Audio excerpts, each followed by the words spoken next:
بسم الله خلق الأرض والسماء بسم الله الذي لا يضر مع اسمه شيء في الأرض ولا في السماء وهو السميع العليم. السلام عليكم ورحمة الله وبركاته. الحمد لله حق حمدي والشكر لله حق شكري صلاة دائمين متلازمين إلى يوم اللقاء. أشهد أن لا إله إلا الله وأشهد أن محمدا عبده ورسوله لا نبي ولا رسول بعده. أما بعد المحترمين العليم العلماء الأستاذ dan para senior kami, guru dan semua, ini juga dihadiri Pak Bendahara BCM yang selalu terjun payung, selalu terjun ke lapangan untuk melihat bagaimana kaum berada di bawah naungan BCM kami. Bapak Ibu jamaah sekalian yang dimuliakan oleh Allah, lagi-lagi tidak ada yang kebetulan. Rabbana ma khalaqta hadza batila. Di apa yang menjadi ketentuan Allah itu bukan masalah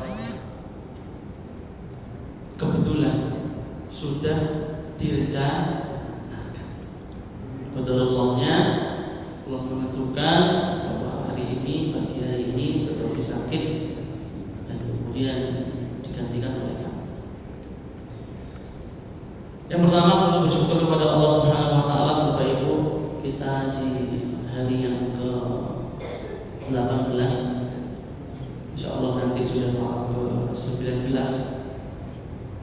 senantiasa bersyukur kepada Allah atas nikmat yang dari Islam serta kesempatan kemudian Allah berikan kepada kita sehingga kita dimampukan oleh Allah untuk melaksanakan rangkaian kewajiban sehari-hari dan rangkaian amaliyah Ramadan yang insyaallah kita berharap mampu menuntaskan sampai dengan selesai. Salawat salam kepada Nabi kita Muhammad sallallahu alaihi wasallam telah memberikan kita bimbingan dan tuntunan dengan harapan kita sebagai umat yang mengikuti apa yang contohkan beliau, mengikuti apa yang telah disampaikan sehingga kita menjadi umat terbaik. Baik Bapak Ibu, menyambung saja dengan apa yang disampaikan oleh Saudara Rafi. Jadi terkait dengan tarbiyatul aulad fil Islam, bagaimana kita mendidik anak kita di dalam Islam itu bagaimana. Ini bukan bermaksud menggurui, bukan bermaksud mengajari, bukan, tapi ini ada beberapa praktek-praktek dalam pendidikan kita pada anak kita itu yang mungkin perlu mendengar agar anak-anak kita menjadi anak yang baik. Ada fenomena menarik Bapak Ibu. Jadi dari satu lembaga survei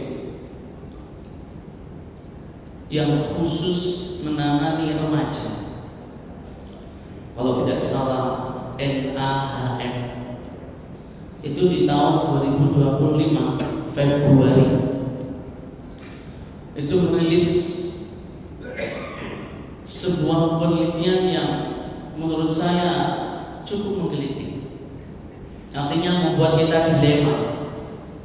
Kenapa hal ini terjadi?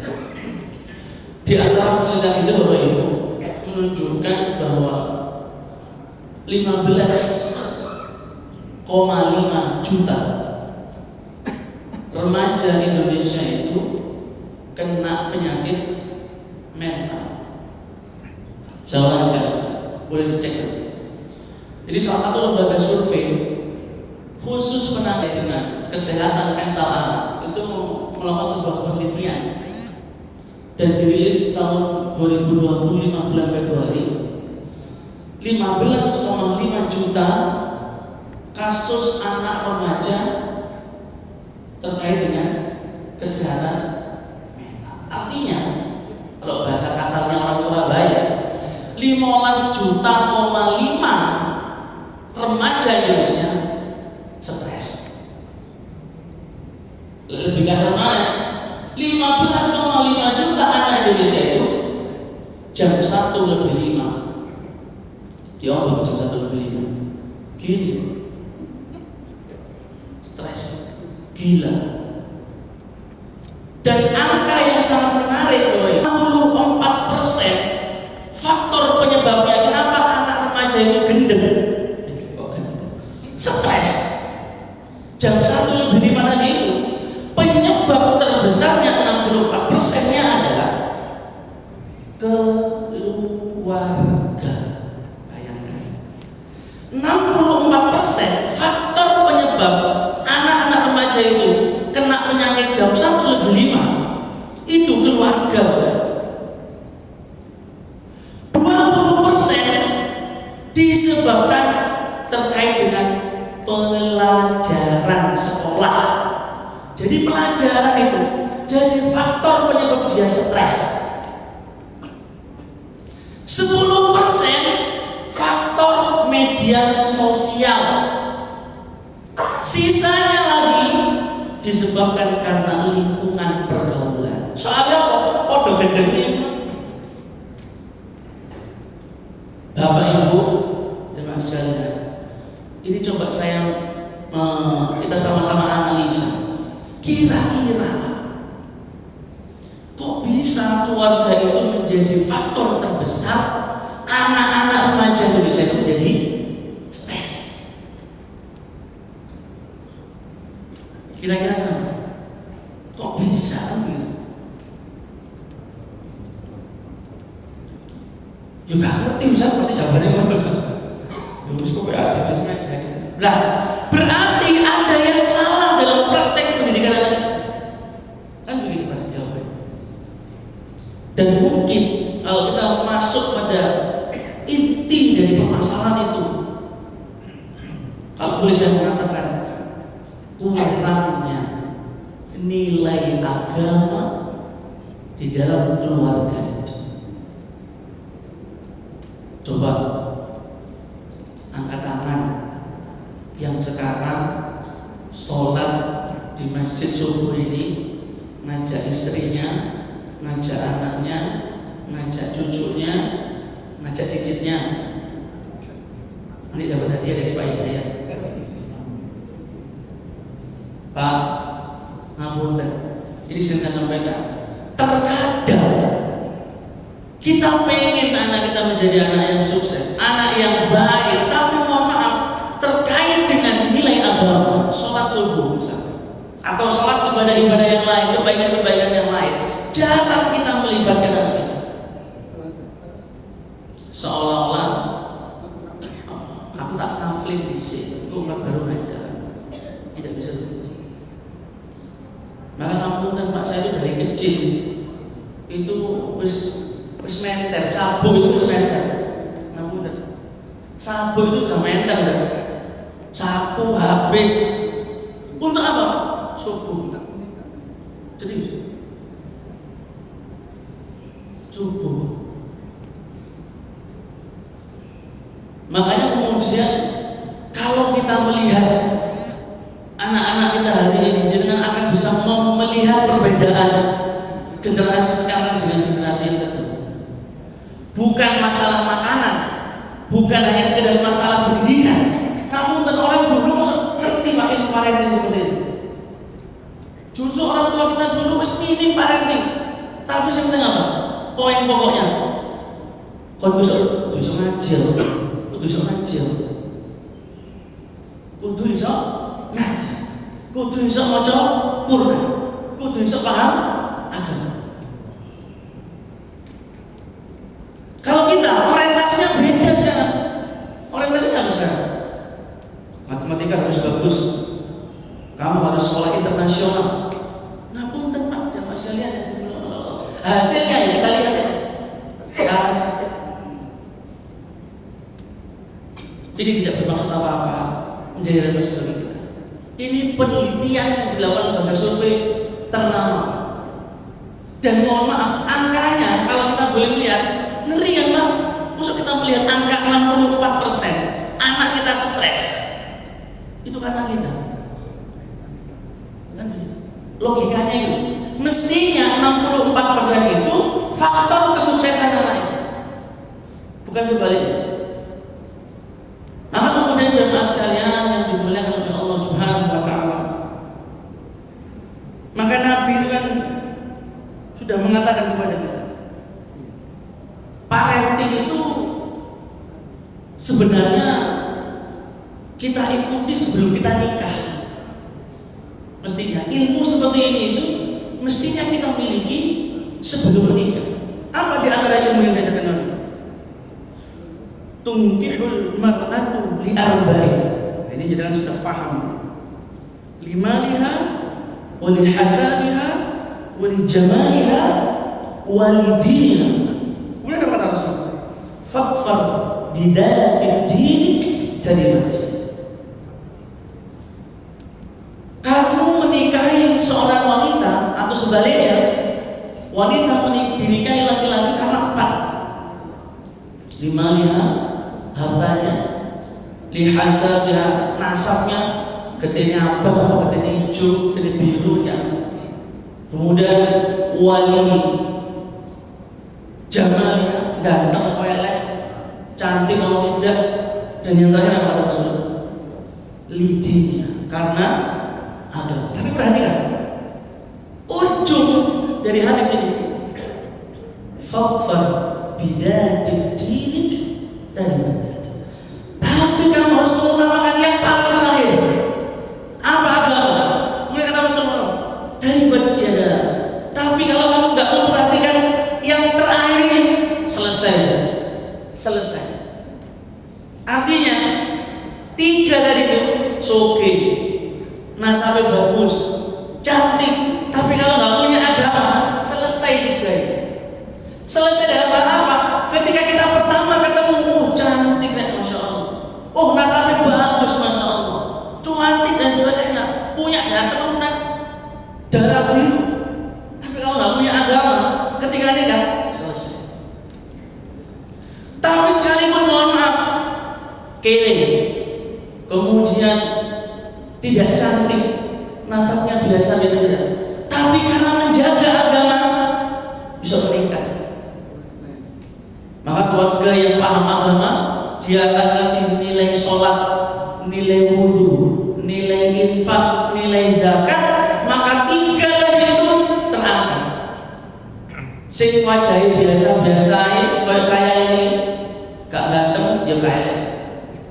Karena paham agama misalnya sering wudhu, setidaknya gak enak kumus-kumus. Karena dia paham agama, gak perlu pakai beli skincare MS 10 jutaan, terus gak usah. Terus wudhu aja dijogo, insya Allah kinis-kinis. Kere dia sering berinfak, faham fadilah infak, dikayakan sama Allah. Nasabnya biasa-biasa saja, tapi dia mampu memahami agama, memahami ilmu, diangkat derajatnya sama Allah. Yarfa'illahu alladhina amanu minkum walladhina utul ilma. Biasa-biasa saja nasabnya, tapi karena dia berilmu. Orang berilmu itu akan beda Pak dengan orang yang tidak berilmu. Dari segi derajat dan sebagainya. Jangan lihat itu para kiai-kiai kita bagaimana beliau dihormati karena ilmu. Apakah berasal dari keluarga yang darah biru? Getihnya apa? Tapi karena punya ilmu, panggil kiai, dipanggil gus, dipanggil syekh, diangkat saja. Karena apa? Karena ad-din. Maka saya teringat dengan teorinya Buya Hamka. Teori 1000. Semua kebaikan yang dimiliki oleh manusia itu 0, sifatnya 0. Dia bisa bernilai karena ada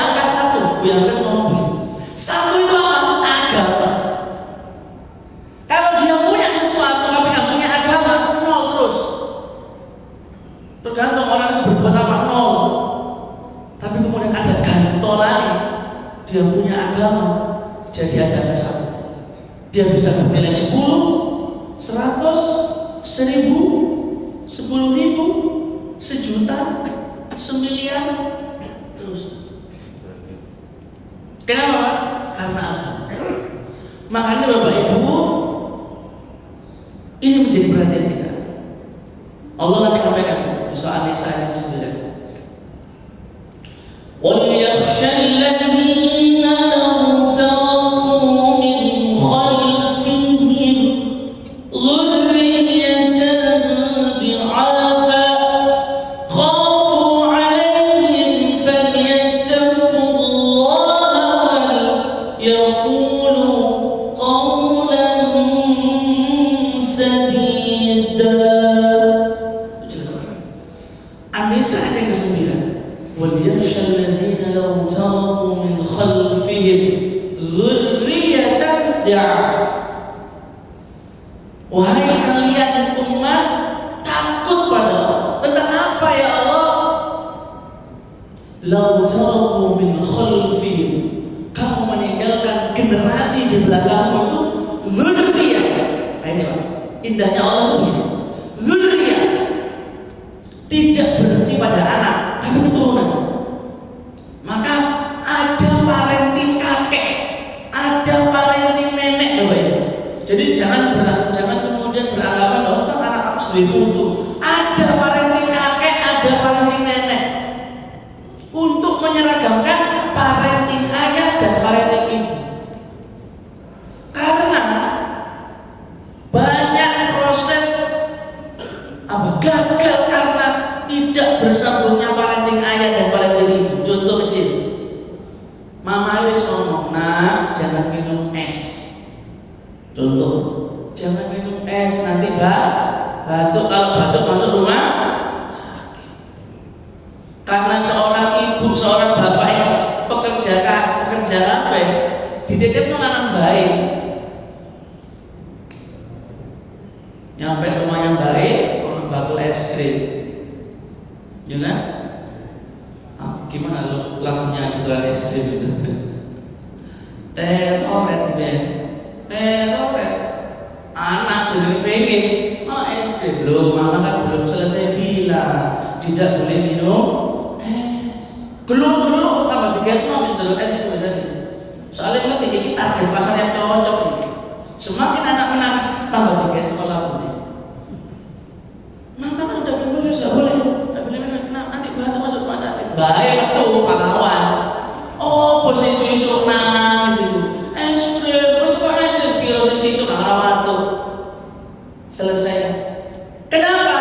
Tidak seirama parenting kakek dan parenting ibu. Kenapa? Kakek itu biasanya lebih sayang dengan cucu.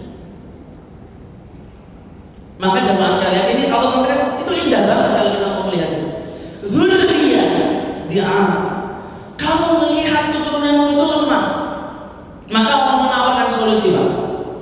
Falyattaqullah wal yaqulu qawlan sadida. Tawaran Allah yang pertama, supaya generasi kamu itu tidak lemah, tidak jam 1:05 tadi kata Allah begini, falyattaqullah. Ayo kenalkan anakmu itu dengan aku, kata Allah begitu. Kenalkan anakmu itu dengan aku. Siapa aku itu? Allah yang dimaksud. Tentang agama. Terus anakku gak bisa matematika gak apa-apa, anakku gak bisa bahasa Inggris gak apa-apa, gak bisa apa jadi sains gak apa-apa, belajar agama wes kan. Intinya begini, wes ajaran agama anakmu, anak kita ya. Kalau kamu gak lemah ya, ini Allah peringatkan. Maka di ayat sebelum Falatu itu dzurriyyatan dhi'afa khafu 'alaihim. Allah ingatkan. Kalau kamu tidak selesai dengan solusinya Allah, khafu 'alaihim, kamu akan selalu bertanya, "Kok anakku ya Allah? Kok anakku ya Allah? Kok anakku ya Allah?" Khawatir. Wal yaqulu qawlan sadida. Kata Allah, Ajarkan anakmu itu tentang perkataan yang benar, alias ajaran akhlak, diajari perilaku sopan dan santun. Pak, mungkin jenengan dulu masih sering mendengar, le, dalam Pak, le, dalam Bu, do, non. Pernah dengar begitu? Non itu apa ya maksudnya? Untuk menyauri ketawaduan kepada panggilan orang tua. Jenengan sekarang coba. Apa Pak? Sekarang. Loh, itu jangan dianggap remeh, Pak. Itu masalah agama, masalah perilaku.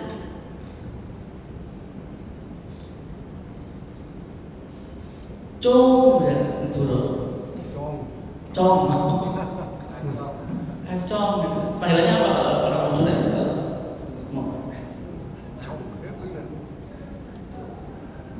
Ketawaduan kepada orang tua itu Masya Allah. Dulu waktu saya jadi murid, ketemu ustaz, ketemu guru, itu dicium Pak sampai wala-wali.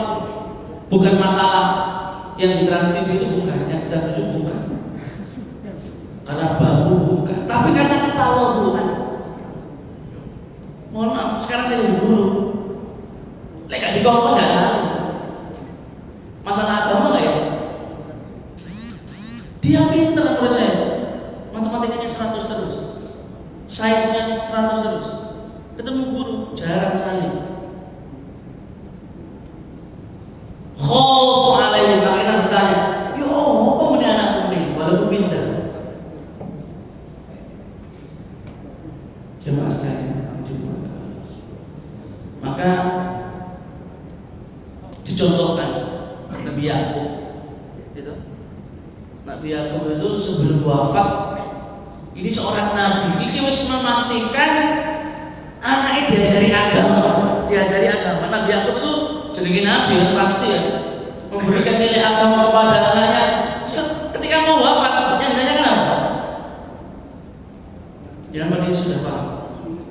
Ma ta'buduna min ba'd. Nah, besok bapak mati, sibuk sebelah sopo. Itu nabi sudah memastikan disampaikan nilai agama kepada anaknya, bertanya dengan pertanyaan yang demikian, ma ta'buduna min ba'd. Makanya nangis kalau ada seperti itu, ma ta'buduna min ba'd. Nah, simbol sebelah sopo mereka bapak mati, sopo semua. Maka saya ingat betul pesan abah saya itu begini, sama persis, ambil gini. Dit, ayam kan dia kok, kan dia tolong jogo dengan sholatmu. Kalau jogo sholat Allah jogo ini.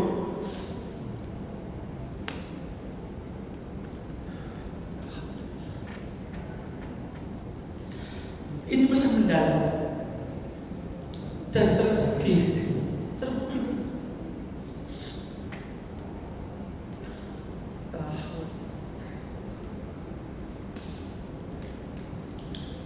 Pak. Ketika kita mampu menjaga sholat itu, ayah saya ketika saya menikah jarang, awal nikah mungkin itu selalu telepon. Gini apa? Sholat subuh belum, sholat belum, tak mau nikah. Bertanya. Yang ditanyakan bukan keluarga saya, bukan sholat. Yang tanya saya, datang saya, di sholat yang betul itu terus. Dan kalau kita melihat orientasi orang tua hari ini sudah beda.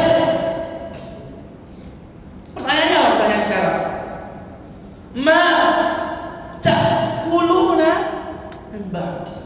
Teleponannya, Mbak, Mas, Wis makan siang belum? Wis makan belum? Wis sarapan belum? Kalau belum tak transfer ya. Cari ajak teman-teman makan badok sedikit.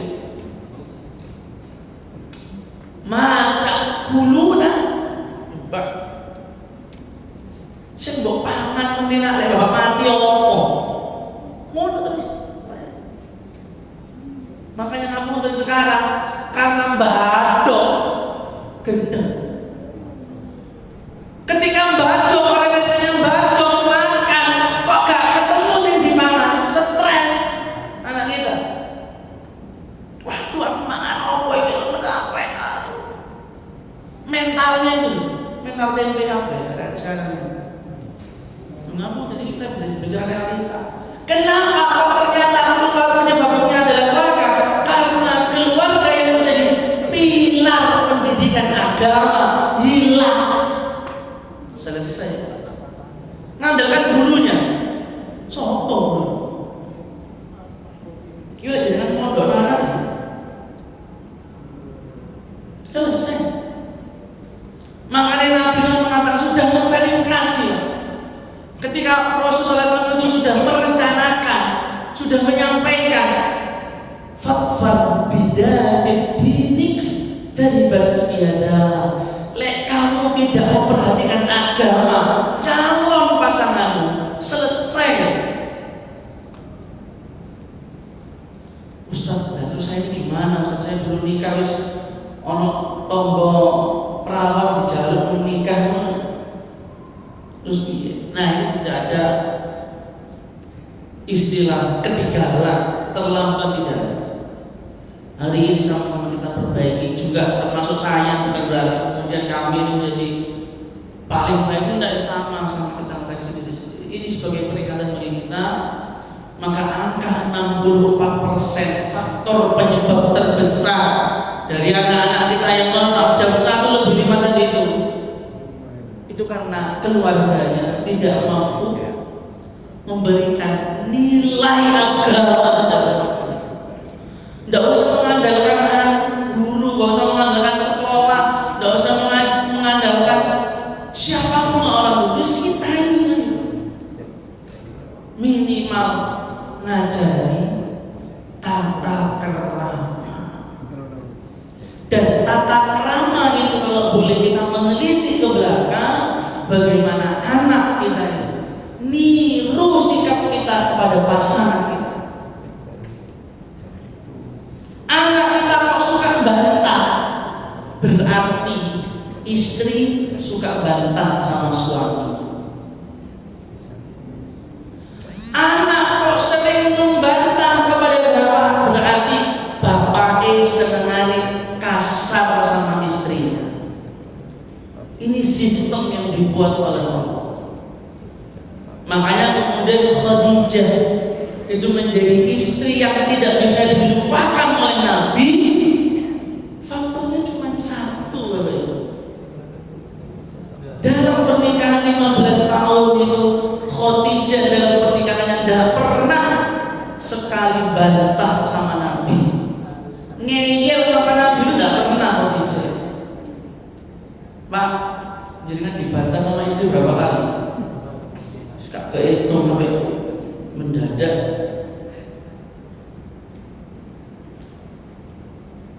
Ini berarti termasuk kita sebagai seorang suami, bapak, kita di luar seperti apa hidayahnya direktur. Ketika di rumah, bukan direktur lah, siapa Pak Dayat di rumah? Bapak ya.